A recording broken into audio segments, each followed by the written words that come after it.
Thursday night. Welcome to another edition of Real Monsters. I'm your host, SK Barrett. Joining me, as always, is the lovely and talented Wes Hobrick and the completely utilitarian Tammy G. Here for the weekly dose of lovable nihilism with a touch of snark, right? Yeah, more than a So touch. nice. Oh, yeah. A helping of it. Yeah, welcome, Tammy. Thank First you. time Thank on you the for having show. me. Hi, Tammy. Hi. We're Mm, happy to have you on board. I'm we happy to are. be here. And oh my goodness, did you pick a week to join up? I know you Ye- had me come when you guys are having the worst of the worst on here. yes. Yes. Like you said, SK, to me privately, this guy is a rat's nest of mental illness and depravity. Yeah, absolutely. Which leads me to our warning. This Oh, yeah. podcast does, in fact, contain descriptions and photos of brutal, heinous or heinous?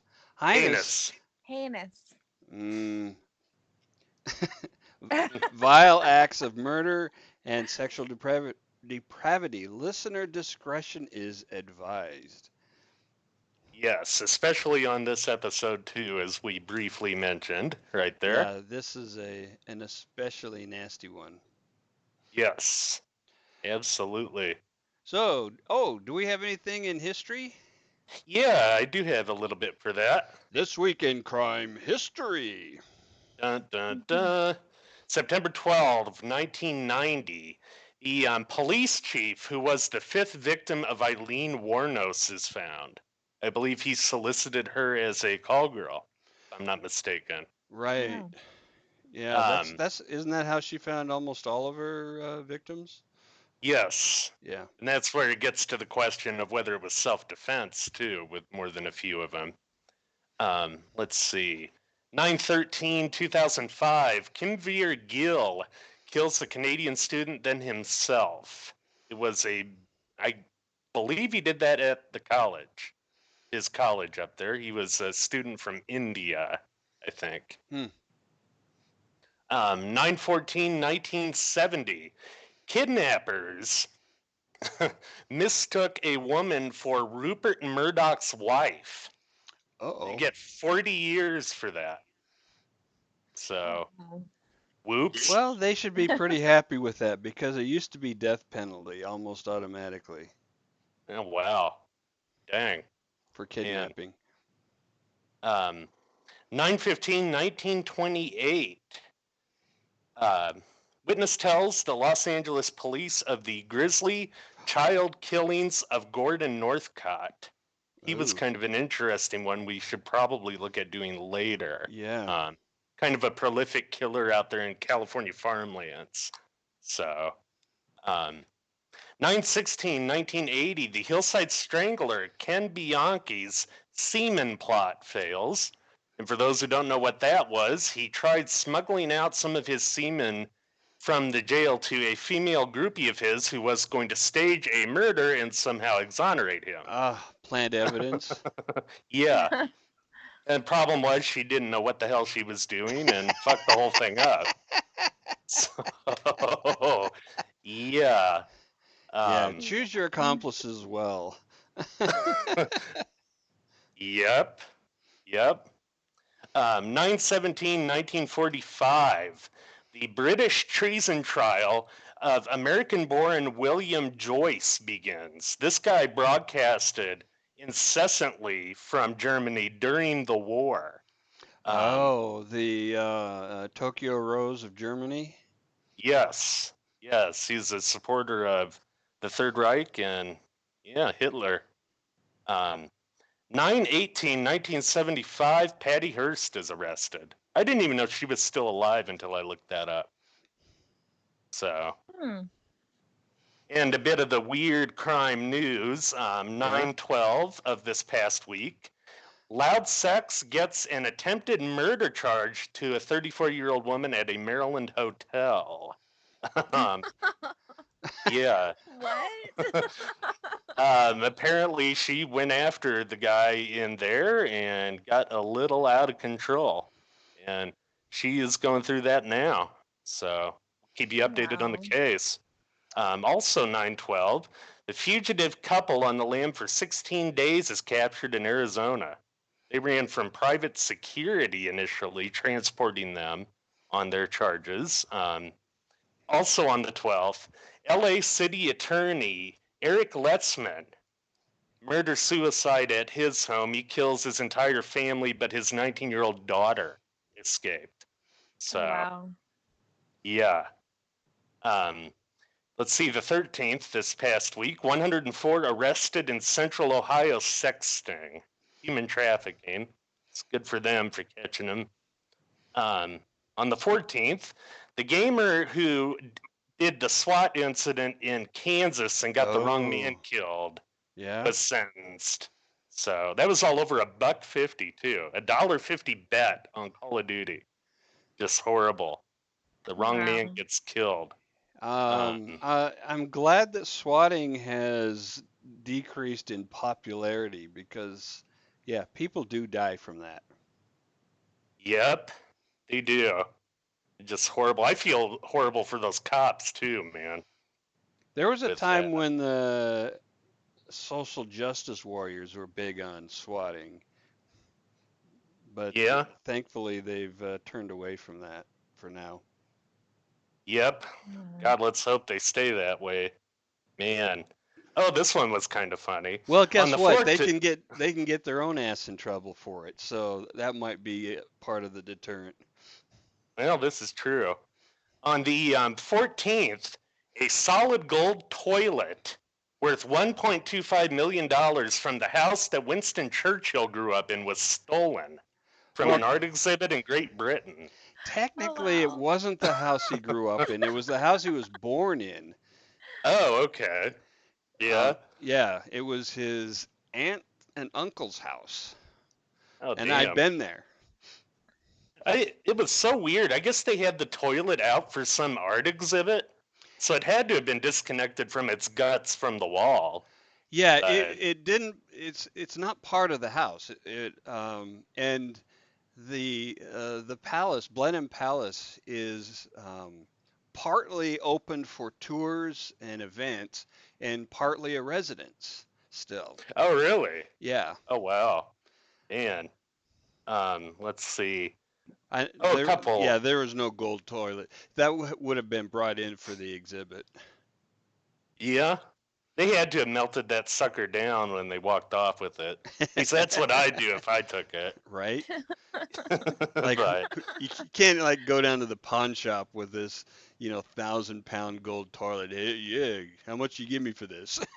oh yeah, well, absolutely. You're not gonna fence that just anywhere. No. But oh yeah, on the 17th, you had a couple arrested on a busy commuter train in Great Britain for oral sex. I guess they were both pretty drunk, and they were both pretty elderly. Um, What? yeah, elderly couple arrested for that. Um, they were apparently told to stop pleasuring each other, and they said no. So called the cops. Once you get Uh, started, it's hard to stop. Oh YOLO. yeah, How elderly were they, by the way? 70s, I believe. Okay, What? Yep. good for them. How? That's gonna be me in my 70s. No, I'm just- I don't know I'm if that one kidding. cracked me up as much as the two drunk Amish that were being chased in Ohio on the 18th. That was nuts. Yeah, In a they horse-drawn got buggy. pulled over for drunk buggy driving, Oh my god. and they made a Yeah. run for it. I can't. Oh, man. Then another story that caught my attention, actually the last one I have on here. This happened in Des Moines, Iowa, of all places. Man walks into the library, sets himself on fire. They still don't know why. Late book Wow. finds. I have no idea, but man, that was nuts. And that is all I have for the news. All right. Well, that was quite a bit. Yep. Quite a lot. Ah, Jesus, this guy. I don't. I don't even know where to start with this dude. Well, I mean, maybe we start at the beginning. Yeah, I suppose we could. Um, do we have a picture of him that we could bring up? So there's one important point I think that we could drive home from the beginning of this. And that is that he skated by based upon his looks and the association with him. Let me find one that would be a good example. Just as long as it's not his mugshot at age 24. No. People thought, that's a 65-year-old elderly gentleman. Looks like he's green. It looks like the type of person that I would leave my kids with, He is kind of creepy looking to me, though. I don't know. And that could be. But keep in mind as well that that's also before we know just exactly what he did. That's true. Um, Yeah, because when you guys sent me the photos the other day of him, before I really knew much about him, I was like, oh, he was attractive. But then now that I look at him and knowing more, I'm like, oh, no. Oh, absolutely. But yeah, his real name actually isn't Albert Fish either. It is Hamilton Howard Fish. Right. And he actually comes from the family of the same Hamilton Howard Fish who was the Secretary of, was it Defense under Ulysses S. Grant? He was in the president's cabinet at any rate. But so he was, several relatives removed from that Hamilton Howard Fish. And Albert Fish's immediate family was filled with alcoholics, psychotics. He had a uncle, in fact, who was institutionalized several times for what they just labeled religious psychosis. But the problem with that in the 1870s, when Fish was born, is that religious psychosis could have meant a number of things. It could have just meant that he had weird religious beliefs without actually being psychotic. So yeah, but it also could have been schizophrenia. Yeah. Oh, absolutely. Could have been misdiagnosed. Yeah. With that, but or demonic possession. No, I'm just kidding. Oh, leave it to Tammy to bring up that option. But that's why you're here. Yeah, Albert Fish was born in 1870, Washington, D.C. His father died when he was about 18 months old. And his mother, after that, really couldn't take care of him. She had to work constantly, and the family just wasn't in a good place. So what they ended up doing was putting Fish in an orphanage, in St. John's Orphanage. And that is where, in his words, I got started wrong. He learned to lie, steal, beg there. He told a story about an older boy, in fact, because one thing that they would have to do in order to get money into the orphanage was go out on the streets and beg. The nuns would tell them to do that. So what they would do is like with Fagin's gang. Kinda. I mean, they would have the containers that they would collect the coins in, and they had a way that they would siphon out the 50-cent pieces from there and the quarters. So they would just take back, the little stuff, the pennies, the dimes, and I think there might have even been half cents back then. Right. Fractional currency. Are you guys getting an echo? I was getting a bit of an echo there. Every now and then, but not for long. Oh, Perfect. Yeah, actually, I do hear it now.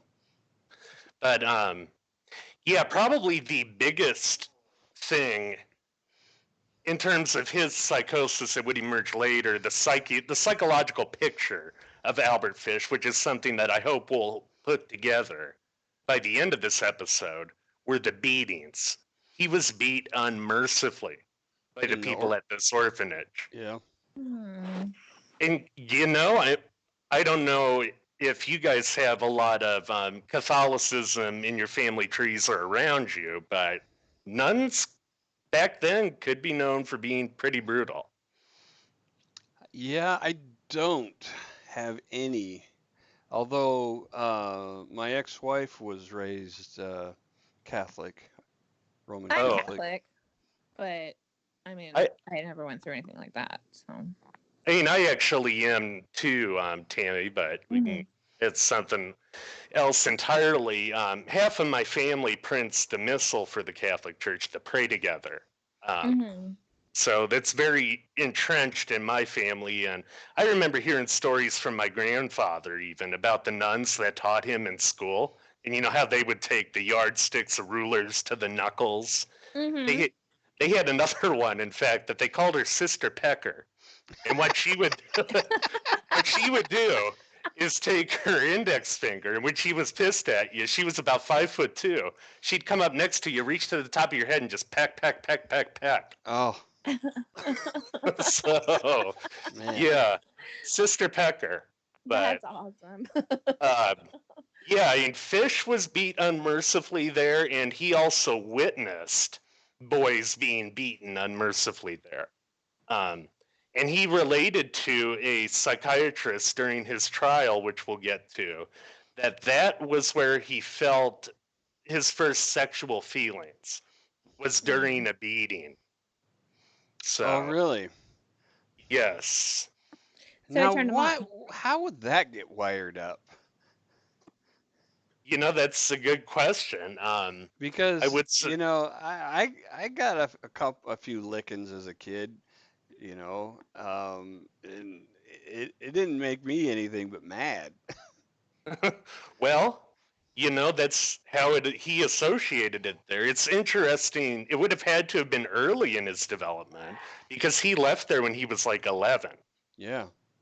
So maybe he was early when he started, you know, hitting puberty or when he started, the hormones started off, the chemical cocktail.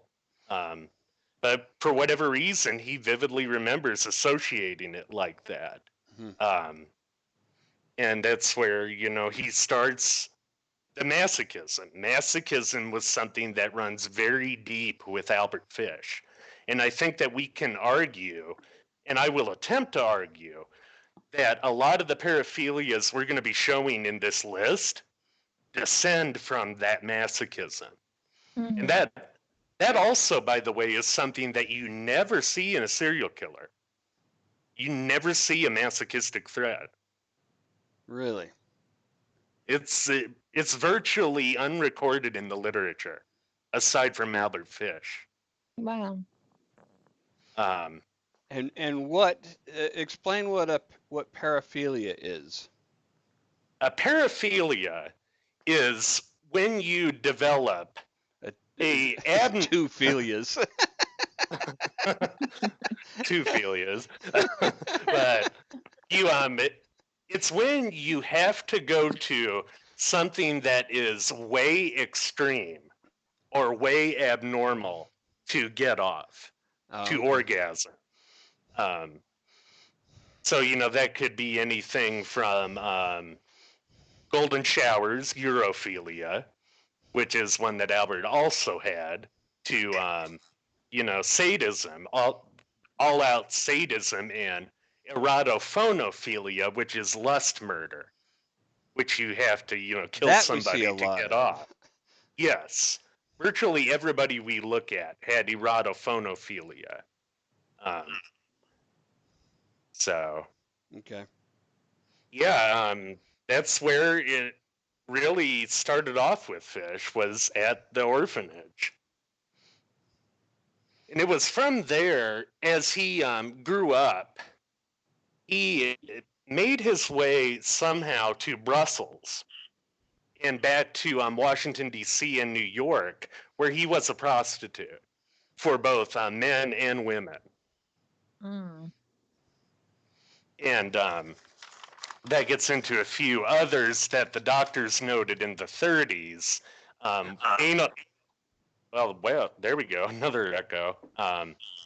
Analingus was one of them, which is kind of self-explanatory, and cunnilingus. And remember, this is going by the 1930s standards for all that, when they actually looked at him. So, Are those the first two we've mentioned so far? masochism and analingus? Masochism. Nothing Is that wrong on with the that. is that on the list? Oh, there Yeah. it is, number 2. All right. So the reason I'm bringing, yeah, let's show the list. Do, do, do, do, do, do, do.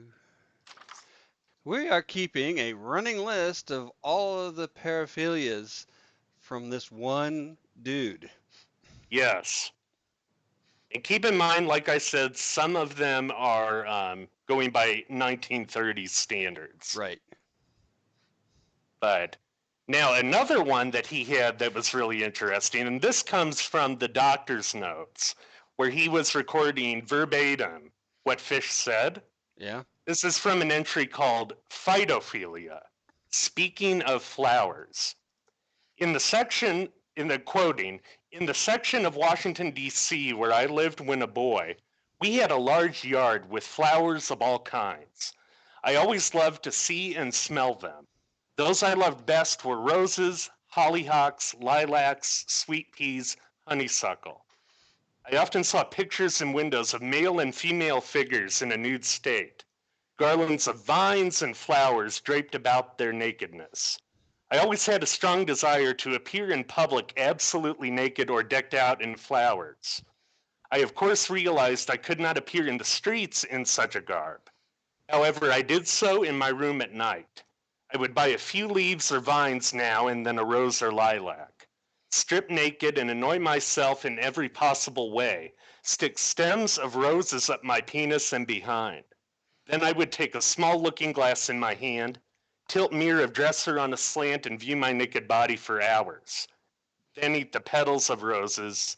Through this became interested in nudist colonies and wrote to same.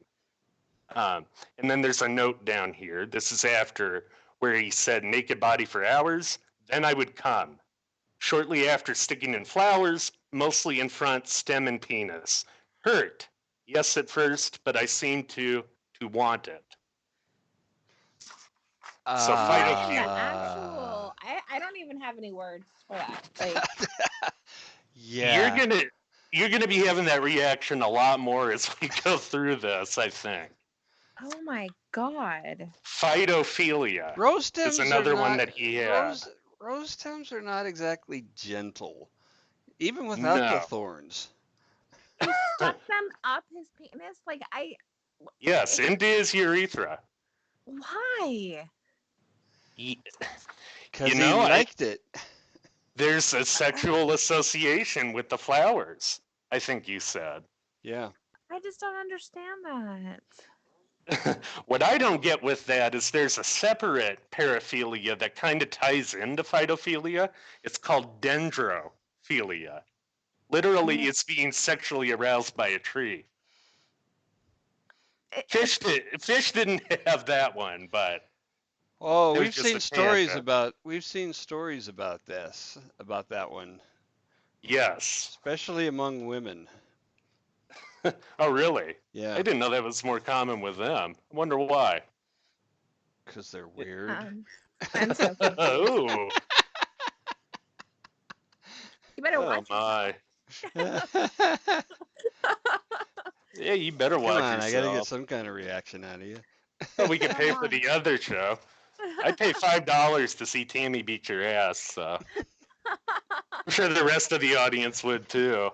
I'm not paying for that anymore. Oh, you're not paying for it anymore, huh? Oh my. Oh, no worries. Yeah, phytophilia. Now, when Fish was a prostitute, as we were talking a bit about earlier, he would also go around to these different, brothels at all these places. And his favorite thing was getting beat on his ass till it was bloody by usually a paddle studded with nails. So you're talking serious masochism with that. But another paraphilia that really got him in trouble later on was scatologia. Okay, what's that? I don't know if you want to add that one to the Yeah, screen. Scatologia is writing obscene letters. A paraphilia for that. And one that's closely related that I think I also put on that list was neurotologia, which is obscene language, more generally, fuck not that. That sounds. necessarily What in the a fuck's letter. wrong with that? I'm into that. Well, when you're out in the street shouting, I want to fuck you like an animal to random women, that might be a problem, but yeah. Well, I mean, yeah, eh. yeah. Yeah, I actually have a section of some of Fish's letters that he would write to people. He would often cruise the single sections in the local papers and what they called back then the marriage magazines. Uh-huh. And sometimes he would go on the ruse that he had a child that was disabled that needed constant care to get like nurses in, and he would write to them. But here is a letter from October 24th, 1934 to a Mrs. Shaw. My dear Mrs. Shaw, just now I am so busy I scarcely got time to really enjoy a good meal and wish you had room for the daddy as well as for the son. I know I would enjoy some good home cooking with the prospects of a good spanking now and then thrown in. I, I have a I have a sort of an idea that you and the mister do not pull so well together. I would just love in all caps, to give you a royal good time and am capable of doing it without his knowing of it. When I wrote you last of spanking Jimmy, he had just been shaved for an operation and looked like a picked chicken. Now the hair is beginning to grow again. He has a strange habit of putting on his underwear backward, so you will no doubt find it that way when you strip him. Both of you warm his behind until it is good and red all over.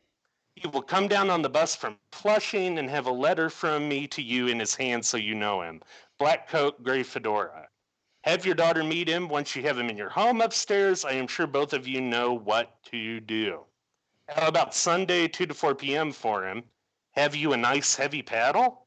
Have you a nice cat o' nine tails? You see, there are 3 behinds to be spanked and switched. So now don't be bashful. Don't be modest. Either of you just say yes. Robert, the alias he would use. Dear X, if you want X, you shall get a plenty. Until I hear from you, bye-bye. Robert, XXX. P.S. If Jimmy kicks or puts his hands in the way when you spank him, tie his hands. What? This was like the first correspondence. It couldn't have been the first correspondence. Oh, it was cutting in a bit midstream. I could go through that and see if we could find a first one while we're talking here. But that's just. I mean, it's a good flavor of. Yeah, his letters got him in trouble though, right? Because he wrote a lot. He did. He had a compulsion to write. Absolutely. And that is what got him in trouble. Let's see. Oh, here is the first letter to Miss Shaw. My dear Miss Shaw, I am a widower with a son of 19 who is a semi-invalid. I am a director in the movies and must be back in Hollywood, California by October 15. Before I go, I wish to see him placed in competent hands in some good private home, one that does not look or smell like a hospital or institution. I am well able and quite willing to pay a good price for Bobby's care, but my instructions must be carried out. Here is the case. And then he lays out the ruse there, all about the invalid's son, and if interested, state your terms. He also, when they caught him for the later murders, he said that there was a lot of people like him, and often they would speak in code to find each other. Through the classifieds, right? Through Mhm. the personals. Oh, absolutely. I think Yeah. that could definitely be looked at as a code with all that. But yeah, that scatologia was another big part of it. And throughout this time, Fish got married at 28 in 1898. And he ended up having 6 kids. 6 kids who said that he never laid a hand on them, and he never even spoke up to them, never yelled at them. But So, how does that even Mhm. make sense? In light of his later crimes, Yeah. that's a good question. I mean, I don't know if I can honestly answer it either. Well, you know, Bundy had a girlfriend with a daughter, and he didn't hurt either one of them. That's true. He I mean, never hurt his own girlfriends. He had a few girlfriends, and he never hurt them. you know, that's very true. Look at Dennis Rader. He never hurt anybody in his family. Right? And there are quite a few of these guys. I think that they compartmentalize it all very well. Most everything in their lives. On But the other that, hand, Fred and Rose West killed their own daughter. That's true. Well, but that was because the daughter figured out what was going on and was gonna go to the cops. Oh, yeah, that's a mitigator. What doesn't make sense? Like, these people usually don't have any emotion, right? I mean, so They're psychopathic. why would they have emotion towards their own children and nobody else? Like, that Well, part doesn't make sense. It could be part of the cover story, maintaining their cover story by their defenses by having family. It could be also that it could be just part one of the rules of the game that they learned growing up is like you don't hurt family. Yeah, that's true. I think with some of them, they see it as a sign of status too. One of the few But like that they actually have.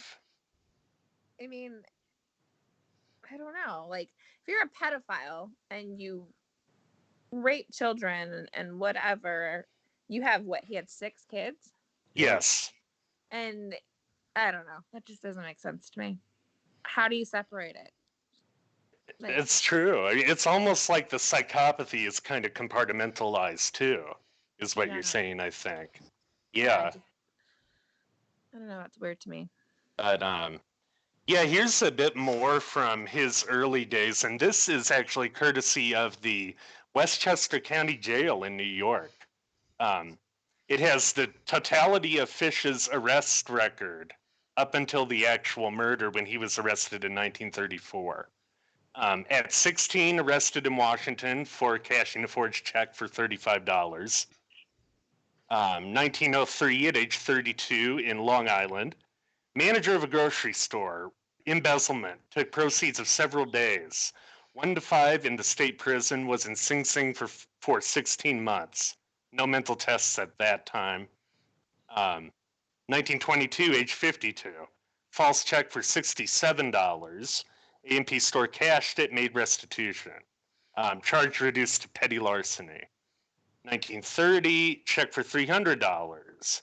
Suspended sentence. 1929, 59, sending obscene letters. First time he got pinched for that. And that is the first time that he went to Bellevue Psych Hospital, where many of these records are from. And then 1931, discharged home in custody of his married daughter. Kings County, New York, 3 weeks. That's actually the totality of what he was arrested for up until the 1934 arrest. The last one. Yes. And throughout this, through most of it, he was working as a house painter, which would give him access to abandoned and disused properties. And it also meant that he traveled a lot. In the final count, his doctor estimated that Fish molested about 400 kids in states. Jesus. Yes, in states from New York to Montana. And they said that they don't know how true that was. Was that ever verified? There's no way that they really could have verified it. But yeah, Dr. Wortham, who was the psychiatrist that we'll be often referring to here, said that he didn't see a reason for Fish to lie when he told him about the 23 states. Mhm. So in his opinion, it was valid, but they also pegged the number at about 15 murdered children in that same time. Wow. Wow. You're talking about a 20-year period there. I mean, no doubt those are probably conservative numbers, but that's kind of in the ballpark. So, yeah, he got married at age 28, as we said, and his wife ended up cheating on him once with what the literature just refers to as a half-wit.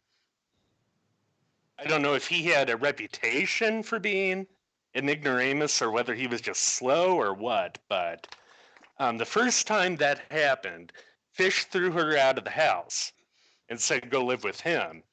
But she ends up coming back and saying, can I move in with the half-wit?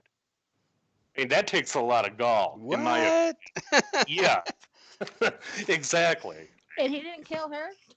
No, no, you would.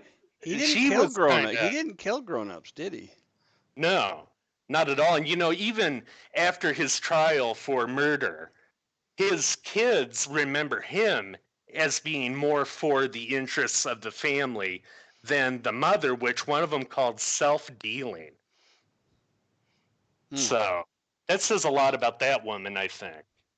Yeah, When it you does. can't even compare it. But he did say when she came back with the half-wit that you can move in. You can move back in, but him, hell no. So what does she do? She moves back in and hides him in the attic, the half-wit. What the hell? Yeah, Oh man. seriously. So Albert, Hey So- everybody, you think you had a fucked up life? I think Yeah. they're kind of meant for each other. they kind of were, but Albert, he was also known for keeping a pretty stingy control over his money and even the food in the house. He would keep in a notebook. He would chart where it's all going, how much of it's being used. And he noticed that more food was going out than what people were eating. So he Mhm. says to his wife, what the hell's happening? She blames the dog on it. So So the dog Fish- ate my dinner. Oh my Yeah. God. So Fish gets suspicious of this. And one night he decides to follow the dog around the house. And the dog ends up going up to the attic and smelling under the door and pawing like it's trying to get in. So Fish is like, well, what's in there? So he opens the door and damn near steps over the half-wit who is laying on the floor in the best linens in the house, sleeping. And that's how he found out he was in there. Oh my God. So what does Fish do? He invites him downstairs and says, come sit at the table. Just to fuck with him was why he did it. So they did that, and the next day, Fish's wife sends the 6 kids to the movies without any real pretense for anything, just says, here's a dime for each of you, go see picture show. Mhm. And Albert's working, of course, during the day. And when they all come back, they find their flat totally empty. Even the stove was gone. Oh. And what happened was she and the half-wit had literally pawned everything in there and then took off and left Fish with 6 mouths to feed. Yeah, Yeah. not so much as a light bulb. Yeah. Yes. To respond to I am hungry. Yeah, there was literally nothing in there. They got everything out of that flat in Brooklyn at the time. In They stole- while they were at the movies. That's an astonishing feat. Oh yeah. Well, and it's just beyond fucked up that you would do that. Yeah, know? to your own kids. So Fish ended up actually taking the entire family to the neighbors. He didn't really have any other choice. It was February. It was record cold in New York at that time. So they do that and they try to figure things out. But it's interesting because his family largely charted his psychosis as sort of happening from this, where he started going more and more downhill. Now, some people think that that was the lone cause, and others think that it was, some pre-existing derangement. But I think when you look at it, it was the straw that broke the camel's back. Yeah, that's what I was going to say. That, he had to have all the pieces in place already, and then this just lit the match. Yes. So that was in 1928. It makes you feel bad for him too in some ways, but yeah, his first murder that we know about was in Delaware.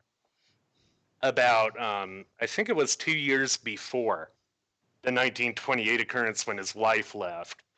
And that was one kid that he had castrated and left to bleed out. That, by the way, is another entry on our list. Castration. Let me add that. And then in 1927, we have the case of young Billy Gaffney in New York. Billy Gaffney was a 4-year-old who was playing with his friends one night in his apartment building. Fish goes down through the skylight and grabs the kid, grabs Gaffney.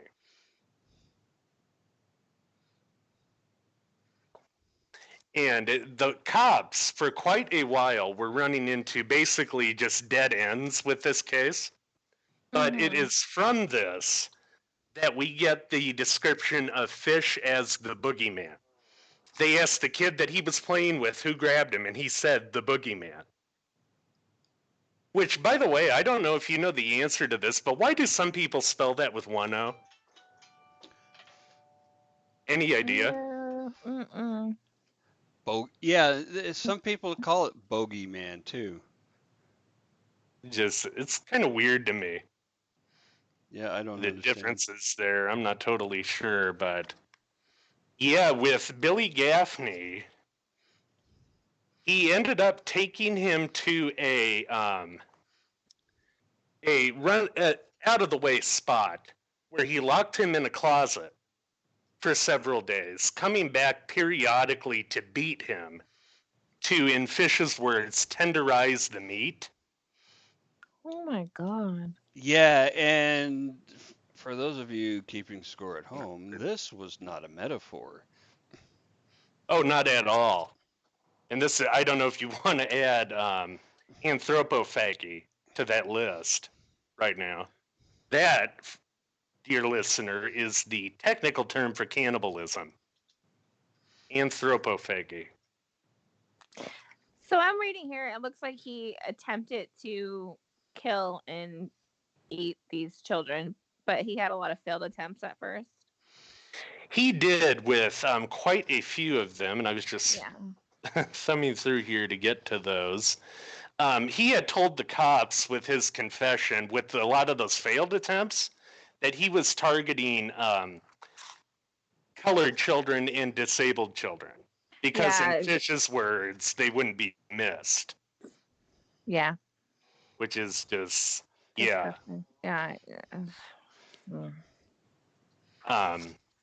But yeah, with Billy Gaffney, he tortured him just unmercifully. And at some point during this, the poor boy died.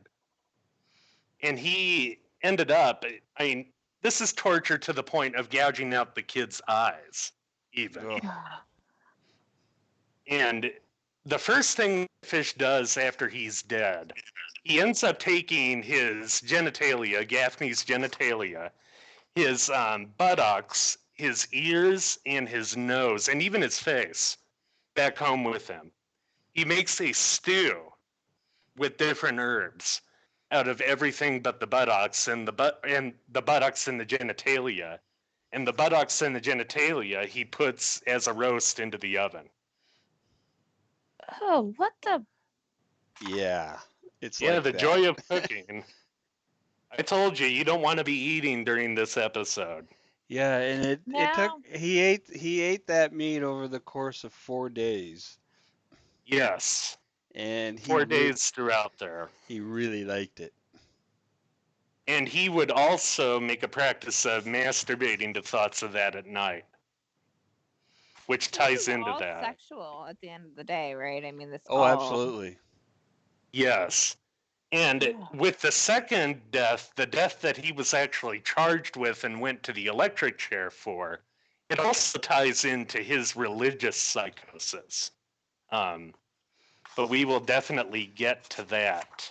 So it also in the documentary on Amazon, it says that he got the idea of cannibalism from a sailor who had been in China and reported that there was a famine going on and that children were sold to butchers. Yes. So the family could have money, and that children's body parts were sold in the shops openly. Yes. Now, that how true that is, I don't know if that really happened or not, but he believed it. He did, I think. And I did do a bit of digging on that. There was a steamer called the Tacoma, which was the ship that Fish said this guy was on. John Davis was his name, Captain John Davis. And that ship, the Tacoma, did sail from San Francisco to China in 1894. The letter that I wrote, the main source I had on that was actually a true crime writer who did the digging and found it. And he was actually waiting for the manifest of the ship to see if there was a John Davis there. And I did a little bit of digging on the famine side of that, and I found one in China at the time.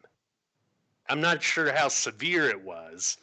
Of course, I didn't see any reports of them eating kids, but yeah. Here is a bit from the Billy Gaffney confession letter. There is a public dumping ground in Riker Avenue, Astoria. All kinds of junk has been thrown there for years. Here's my plan. Some years ago, I lived at 228 East 81st, top floor front. Suppose I confess to you that I did the Gaffney boy. In the same manner, I did the B girl. That is going to be the next one we'll talk about. I am charged with the crime anyhow, and many really believe I did. I will admit the motorman who positively identified me as getting off his car with the small boy, Gaffney, was correct. I can tell you at that time I was looking for a suitable place to do the job. Not satisfied there, I brought him to the Riker Avenue dumps. There is a house that stands alone not far from where I took him. A few years ago, I painted this house for the man who owns it. He's in the auto wrecking business. I forget his name, but my son Henry can tell you because he bought a car from him. I took the G-boy there, stripped him naked, and tied his hands and feet and gagged him with a piece of dirty rag I picked out of the dump. Then I burned his clothes, threw his shoes in the dump. Then I walked back and took trolley to 59th Street at 2 a.m. Next day, about 2 p.m., I took tools, a good heavy cat o' nine tails, homemade, short handle. Cut one of my belts in half, slipped these half in 6 strips about 8 inches long. I whipped his bare behind till the blood ran from his legs. I cut off his ears and nose, slit his mouth from ear to ear, gouged out his eyes. He was dead then. I stuck a knife in his belly and held my mouth to his body and drank his blood. I picked up 4 old potato sacks and gathered a pile of stones. Then I cut him up. I had a grip with me. I put his nose, ears, and a few slices of his belly in the grip. Then I cut him through the middle of his body just below his belly button. Then through his legs about 2 inches below his behind. I put this in my grip with a lot of paper. I cut off his head, feet, arms, and legs below the knee. This I put in sacks weighed with stones. tied the ends, and threw them into the pools of slimy water you will see all along road going to North Beach. Water is 3 to 4 foot deep. They sank at once. I came home with my meat. I had the front of his body I liked best, his monkey and peewees, and a nice little fat behind to roast in the oven and eat. I made a stew out of his ears, nose, pieces of his face, and belly. I put onions, carrots, turnips, celery, salt, and pepper. It was good. Then I split the cheeks of his behind open, cut off his monkey and peewees, and washed them first. I put all in a roasting pan, lit the gas in the oven. Then I put strips of bacon on each cheek of his behind and put it in the oven. Then I picked 4 onions, and when meat had been roasted about 1/4 hour, I poured about a pint of water over it for gravy and put in the onions. At frequent intervals, I basted his behind with a wood spoon so the meat would be nice and juicy. In about 2 hours, it was nice and brown, cooked through. I never ate any roast turkey that tasted half as good as his sweet, fat little behind. I ate every bit of the meat in about 4 days. His little monkey was as sweet as a nut, but his peewees I could not chew, threw them in a toilet. Yeah. That is so beyond disturbing. Like, Yeah. And it is just out of this world to wrap your mind around it.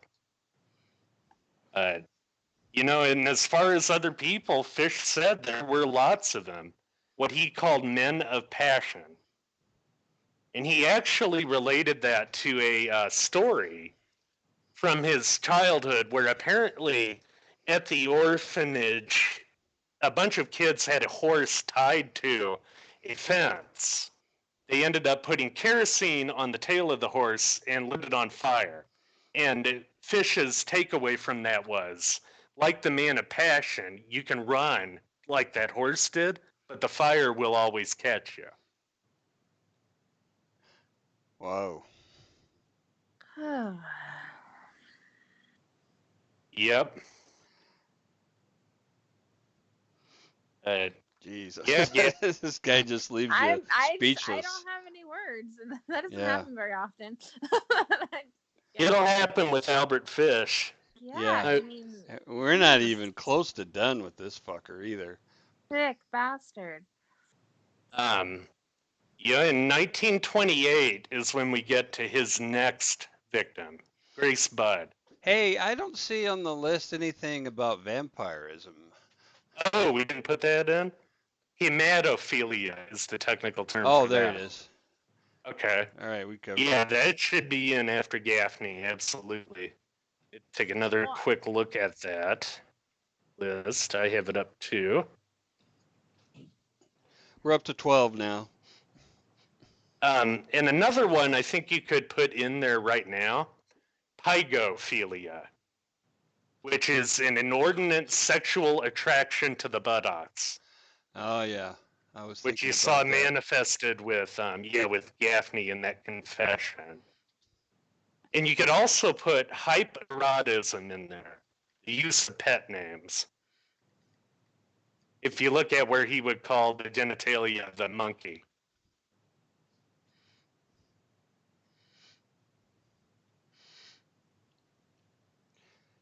Yeah.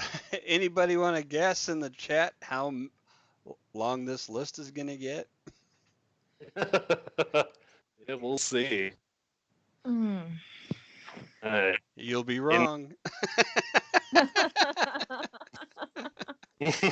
Seriously.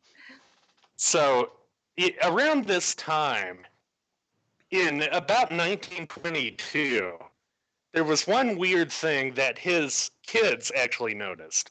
Fish was out on a hill in upstate New York with them where they were at some sort of get-together, screaming, "I am Christ," repeatedly. And this is where we get into the psychotic side of Albert Fish. And it also will play heavily upon the next murder.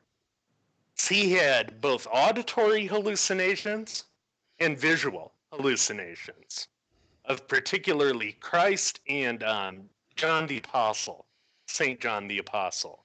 Wow. And he thought through much of this that they were commanding him to do these things to children. That is his next victim, Grace Budd. The way that he found her, remember when I said he would often cruise the sections of newspapers? Right. He would often cruise the classified ads too, to look for victims. And that is where he found the ad of 18-year-old Edward Budd in the New York World in 1928. So he goes to their house in Manhattan, and they are a relatively poor family. But Ed is advertising for work to bring in something to the house. So he goes there and he sees that Edward is this big guy who could probably overpower him. Mm-hmm. Fish's original plan with Edward was to take him to an isolated location and castrate him and let him bleed out. But in the moment there, he switched his plans to 10-year-old Grace Budd, the family's daughter. So he goes there in late May of 1928 and does this initial sit down with them as a, it's a very safe thing. He's gaining their trust, as it were, which is very predatory. And it helps. They let down their guard a little bit. Here's this seemingly innocuous old man in our house Right. talking about this work that he supposedly has. And he comes back a week after that first meeting and is talking to them again. And he takes Grace Budd on the pretense that he is going to take her to a relative who is having a party for his daughter at an out-of-the-way location, of course. And the parents said, sure, she doesn't get a whole lot of pleasures in this life. I mean, we're poor. Right. And we live in a downstairs of, a brownstone in Manhattan. So yeah, sure, she can go. And what Fish ends up doing is taking her on 2 trains to Wisteria Cottage in Westchester County, New York, one of the suburbs of New York at the time. And I think we have a picture of the actual cottage. Yeah, we have a few of those. They'll be, I think they'll be popping up any time now. I'll point them out when they show up.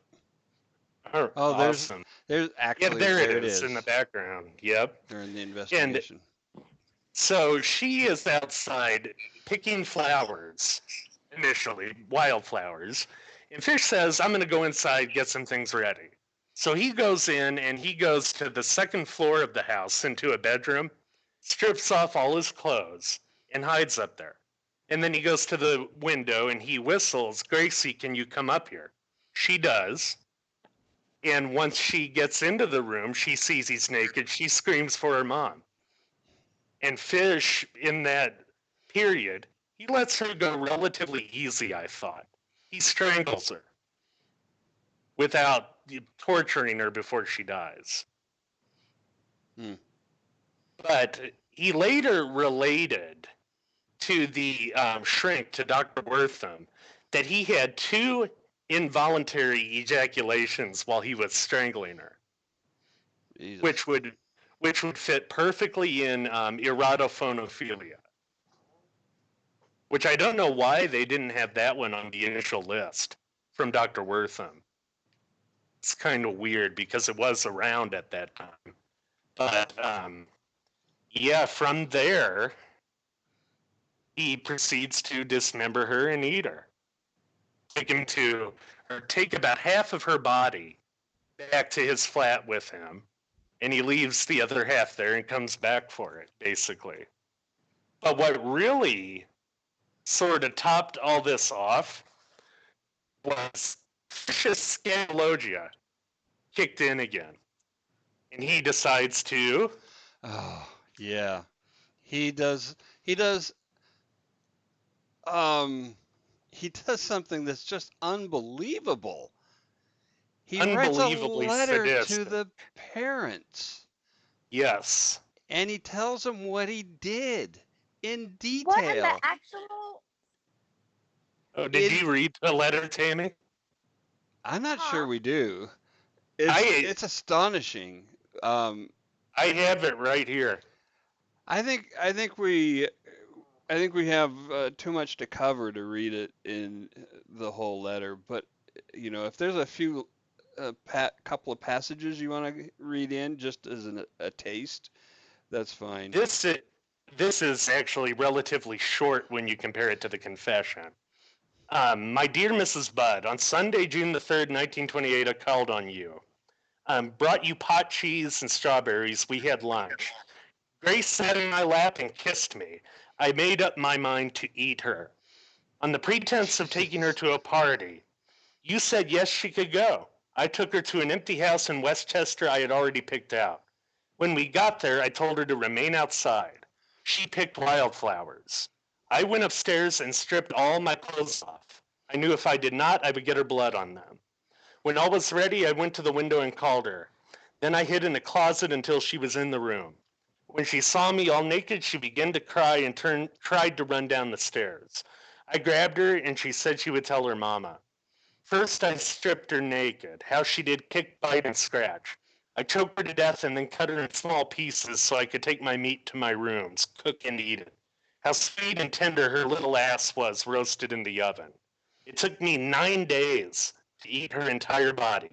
I did not fuck her, though if I could have, I wished. She died a virgin. That's it. It's he didn't even try to, disguise that it was him. No. Well, it was an anonymous letter. He didn't But sign it. he didn't sign it, but he told. I mean, there's no way she didn't know who it was. He Yeah, gave her all very the true. clues. Well, the whole part about he asked them if she can go with them. Right. Yeah, Him. So brought her that's lunch. right there. Yeah. Took her to the Exactly. party. With that, he went by the alias Frank Howard throughout that. Did he want to get caught? That's a really good question. I would ask that question about a lot of the guys that we've covered on here. Whether they want to get caught, and that might be subconsciously But why that they would do certain things that they would do. imply that they have some kind of conscious, some kind of empathy, sympathy, and they don't. They don't Well, really. not I mean, they know that it's wrong only in the sense that it's illegal, well, but not that's morally very wrong. true. That's very true, and I didn't mean to say that it would imply the conscience side of that, but it could be there just because of the profound self-hatred that Well, lingers underneath. that they want to be caught and punished, Yes, not that they not think they deserve necessarily it. stopped. Yes, Yeah, oh, absolutely. there's something to that. But yeah, I mean, the scatologia on that end really does take it to a whole new level of sadism to do that to another person.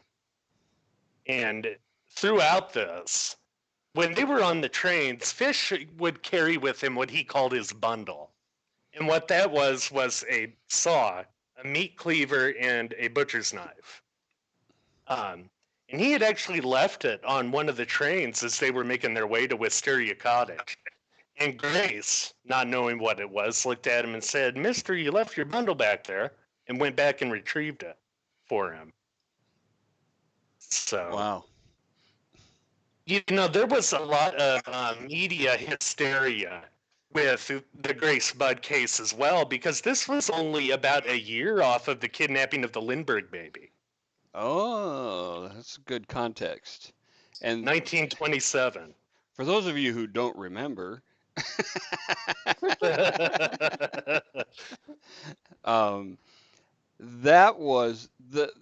that was a national news story, the kidnapping of the Lindbergh baby. hmm Yeah.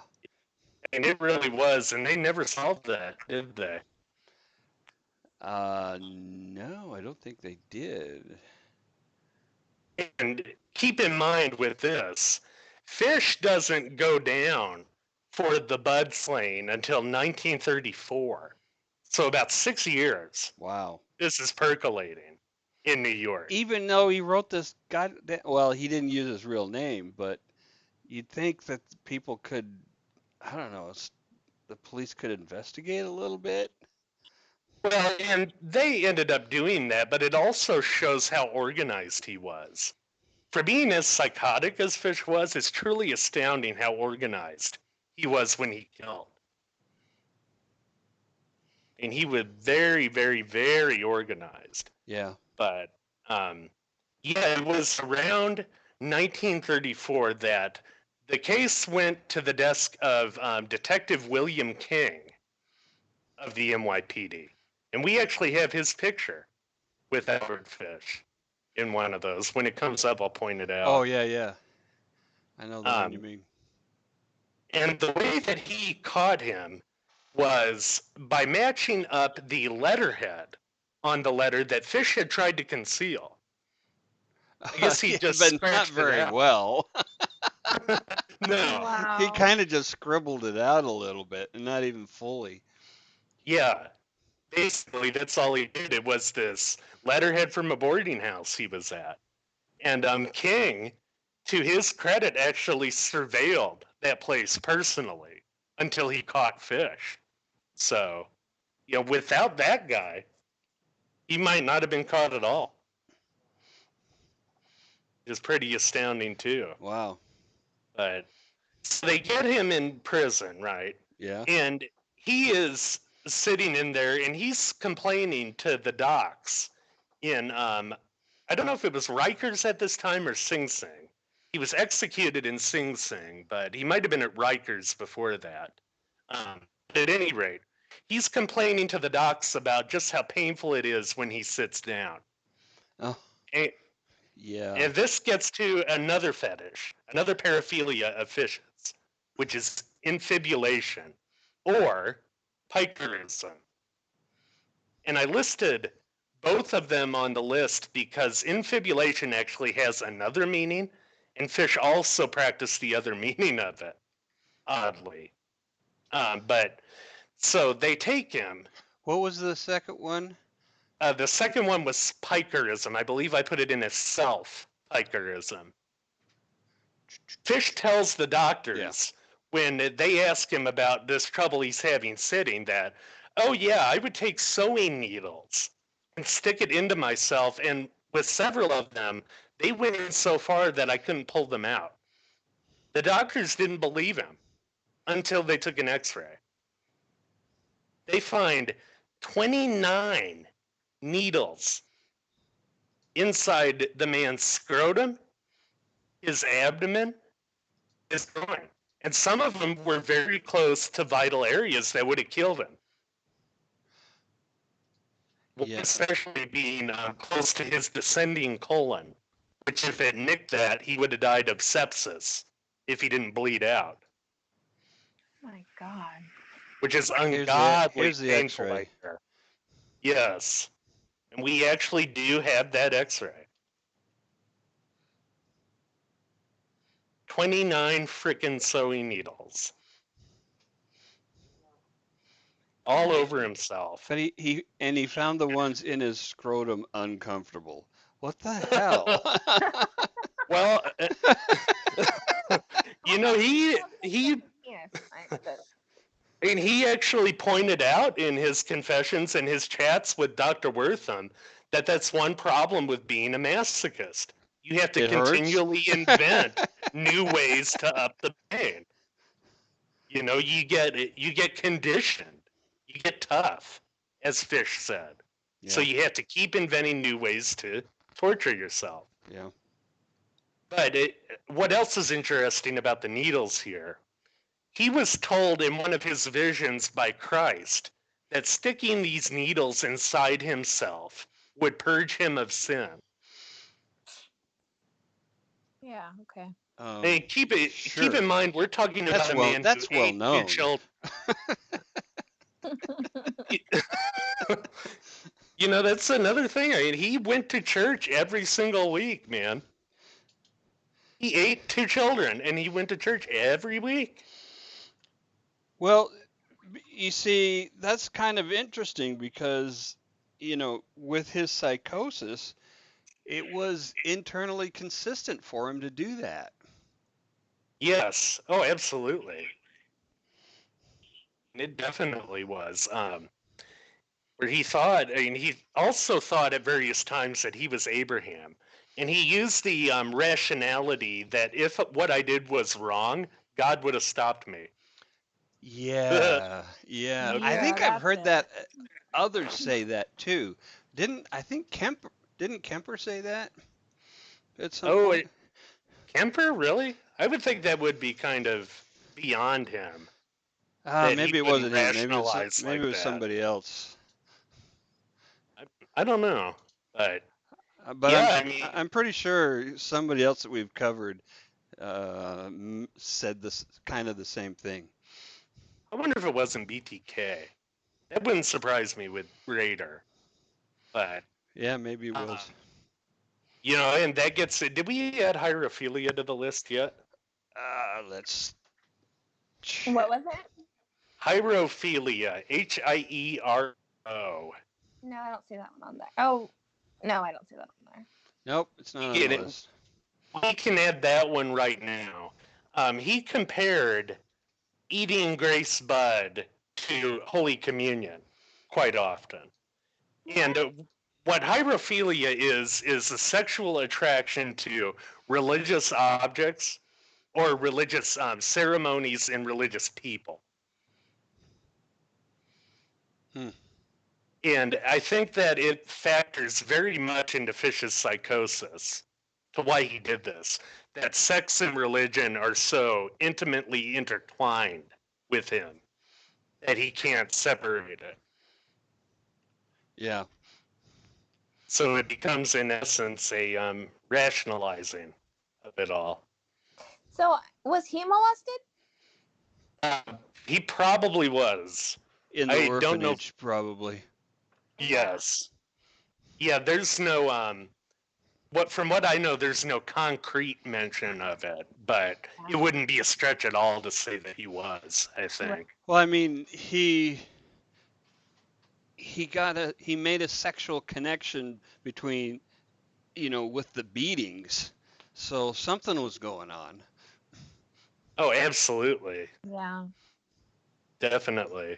But yeah, they arrest him, and there's a long trial throughout that from 1935 into 1936. And for the record, the prosecution trotted out several shrinks who said that Fish was sane. The defense only had Dr. Wortham and two other experts who thought he was insane. But what does the jury think with it when it's all said and done? They say the guy is insane, but we want him executed just the same. Yeah, I could get behind that. I mean, you would have to be insane to do something like that, right? An insane person doesn't do things like that. One would think, but that's where you have to separate out the sexual disorders and psychopathy from psychosis. If you look at somebody like Jeffrey Dahmer, Dahmer was not insane. And look at how many people he ate. Right. But Fish, I think there's no doubt at all that he was at least intermittently psychotic. Yeah. Especially when you have him shouting, "I am Christ," and what have you. Oh, we shouldn't have put that hallucinations. picture. Yes, absolutely. But another interesting thing, and there's actually not a whole lot of proof about this, but there was a rumor going around that because of the 29 needles in Fish, the first time they took him to the electric chair, he shorted it out. Yeah, that wouldn't happen. The whole thing it's designed as a short circuit. That's exactly what it is.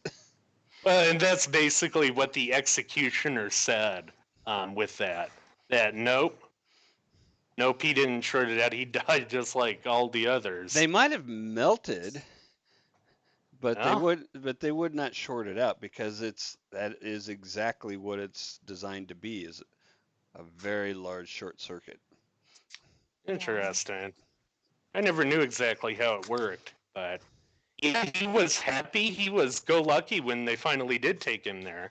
His words about it were, "It will be the supreme thrill and the only one that I have not tried." Probably true, too. Hey, you want to do some Rorschach tests? Yeah, let's do that. I was just looking for where I have the tests, Fish's results for the Rorschach. I think we app. only have time for like one of them. By the way, please feel free to participate um, give your own interpretations of the ink blots. These are the actual ink blots that were Yes. presented to Albert Fish in prison for his psych eval. By the way, there's Rorschach on the screen. Oh, yes, Herman Rorschach himself. He has a David Lynch haircut.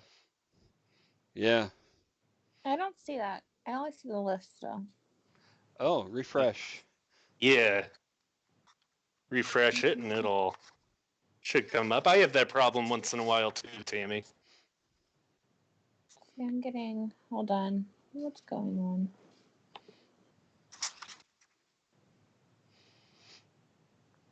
Okay, now is it the good-looking picture of him? That's Rorschach. That's not Fish. So, Oh, okay. so it's okay. Yeah. It's okay to think he's good looking. Yeah, it's okay if you want to jump his bones, but not Fish's. I kind of do. He's kind of hot. He isn't a bad looking guy. I mean, I'm straight, but yeah, he's not a bad looking dude. I'm comfortable enough with my sexuality to say when the dude's good looking. He's hot. All right. Blot number 1. What do you see? What might this be is literally what they ask with it. I'm curious what Tammy sees. Yeah, let's let Tammy go first on this. It looks like so many different things to me. You can list a few if you like.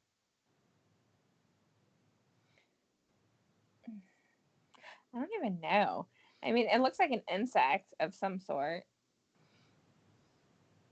I don't know. It's weird. I don't know. I passed. You guys go. Addie says 2 witches pairing off. Interesting. Yeah. It's interesting that this one's not completely symmetrical. If you notice down at the bottom, there's a little knobby thing off to the left, but not to the right. Kind of see almost like a jack-o'-lantern face, like in the middle. Oh, yeah. Absolutely. I see 2 birds back to back. Yeah. Or 2 beak doctors back to back. And at the top, it looks like 2 little hands, like kind of like the side view. Yeah, the 2 mitten hands at the top, right? Yeah. Yeah. I saw that too. That actually shows that you're a creative thinker when you see that. One of the main things that they use when they score it is to look at what part of it. Are you looking at the whole picture, or are you looking at just individual parts? That's one thing that I'm learning a bit of how to do is score the Rorschach. To me, this bottom half center looks like legs and feet. Yeah, like it looks like calves and then the heel. And then you see like the side. Even thighs, like and up to a waist. Yeah, you could see like see the shape that. of a butt. Yeah. Absolutely. Yeah, I see that. Yeah, what did Fish see with that? A boy's penis. Not even kidding. That's what he said. Oh my God. That is quite literally what he said. A boy's penis. I mean, I don't know. How, where, That's one of them that is indicative of psychosis. I would think so. Because there is nothing that even remotely is phallic shaped. Well, maybe the triangles up to the sides. Yeah. But even that, not really. That's a stretch, even. Wow. So the top can look like a pair of boobs with the hands. Yeah. Yep. Top down look. This is Yep. what you see when you're looking down at me. No, I don't know if that. Okay, I kind of see that, but and Yep. it's not symmetrical. Like, aren't they usually pretty much? Largely. Not always. Largely, but not symmetrical. completely. All right, here's number 2. Colored. Oh, that one's interesting. It looks like two See- people like hand to hand, facing each other. I was going to say 2 sumo wrestlers high-fiving. Yeah, I kind of I can see that. I think the hair kind of looks like it. It kind of looks like guinea pigs. Guinea pigs. Yeah, you see the little ears off to the sides? Yeah, I can see Yeah, that. I can see that. Little nose. Okay, what's that? Oh, Scrooge. Well, no. Scrooge. No. Hold on, wait. I guess the movie with the Dr. Seuss movie, Christmas. Cat in the Hat? No. The Grinch? The Grinch, yeah. Like the heads kind of look like the Oh, the people. the Who's? Whoever, yeah, the Who's. The Whoville. Horton here's a Yeah. Who. The colored part at the bottom looks like a butterfly. Yeah, that does. Yeah, I can see that. 2 Santas high-fiving, Patty says. Definitely see that. Yeah, that's, by the way, that's 2 mythological creatures for Patty. That's another one that actually shows creative thinking when you bring those in. That or surrealist type pairings with things that shouldn't be paired or paired. So what did he say this was?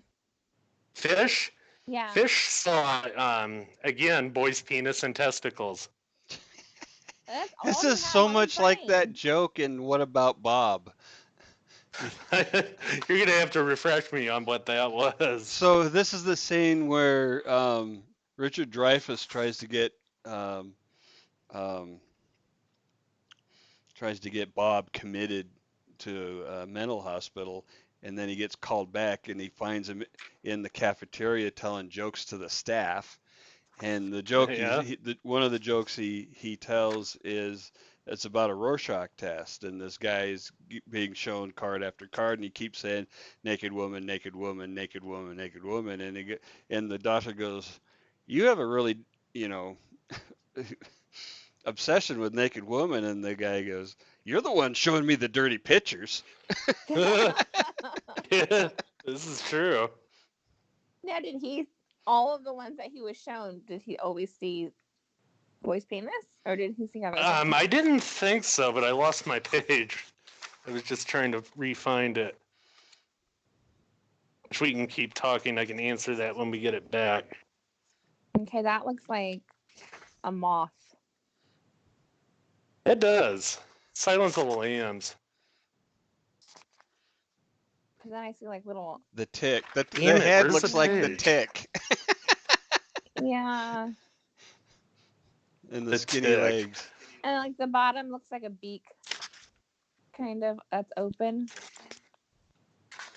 What is it? I'm going to go with the Batman logo.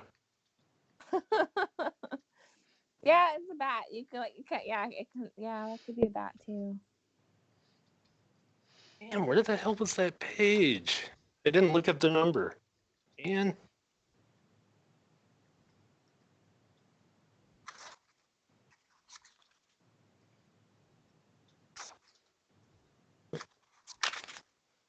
Oh, there we go. For that one, he saw a butterfly.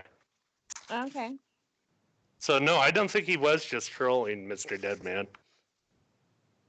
Honestly, I don't know if in his psychotic state he would have had the capacity to.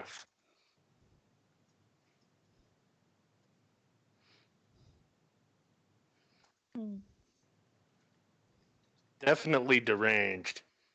Yeah. Oh yeah. I'm going ahead and tossing in the whole list here because it's just yeah, you're not gonna guess what the final number is. Yeah, does anybody want to guess on that final number? 35. Oh, that's a pretty good guess. Yeah, it is. Close. Here it is. I can explain the ones that we didn't talk about too. 30. I was close. Yeah, that was pretty good. And that is more than the original 18 too. Yeah. Yeah, 18 would let's have been see. fine. Yeah, Self-castration? Self-castration. He had mutilated himself quite a bit down there. He never full on carried it out, but he did often fantasize about it. And that got me reading to a interesting phenomenon called Klingsor syndrome, where people actually do this because they think their religion is motivating them to do it. I don't know if fish could be classified as that though, because some people say that some people who have studied it, doctors, say that you shouldn't bring in the ones who are psychotic or who see that under like being high off of something. You just bring in the ones who legit believe it because of their religion. And others say, no, you need to bring in everybody. Hmm. So, but it's a pretty recent phenomenon. Pyrophilia, like I was talking about, I think you can definitely argue for fish. Although more conventionally, when you see pyrophilia, it's people who have like a drive to have sex in a church or on an altar. Well, that could be fun. Yeah, I can get down with that. You could But there's almost a argue difference. There's a DK. difference, though, Tammy, between thinking that could be fun and I have to do that. Yeah, no, I agree. But what else? Oh, algolagnia, which is another one that descends from masochism, although it's not technically masochism.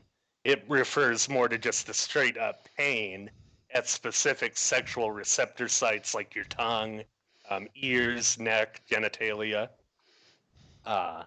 Let's see. Voyeurism, which we saw with him at the orphanage. Coprophilia. That one is just gross, but yeah, he was implicated quite a few times in eating feces. 2 girls, 1 cup. Well, yeah. Sorry. Oh, sorry, she says. Innocent voice. Sorry. I didn't know that was a thing. That's Oopsie. so Oopsie. Let's see. Yeah, Europhilia, which we covered. Various forms of fetishism. It's interesting with the word fetish, how that initially started off in religion. It was referred to in religion and anthropology before they started using it as a sexual connotation. Like you have a religious fetish around your neck, like a cross. Oh yeah, yes. Yeah, self-castration, penilinctio, a type of fellatio, I guess. I don't know why they have those two listed twice, because technically they could be referring to each other. Yeah. Flagellation and self-flagellation, which we saw. Fish was rather fond of beating himself senseless with a cat o' nine tails too. Pyrophilia, which actually comes from another practice of his, he would stick cotton into his rectum and light it on fire. What the fuck?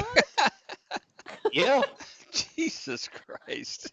I cannot with this man. Like, It's my just. God.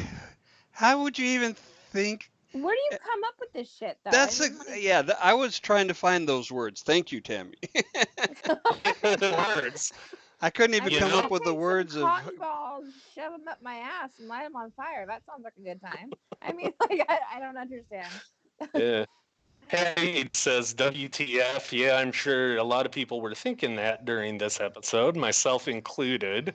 Um, it gets back to, again, like Fish said, you have to keep upping the game in essence when you're a masochist because you get conditioned to levels of pain.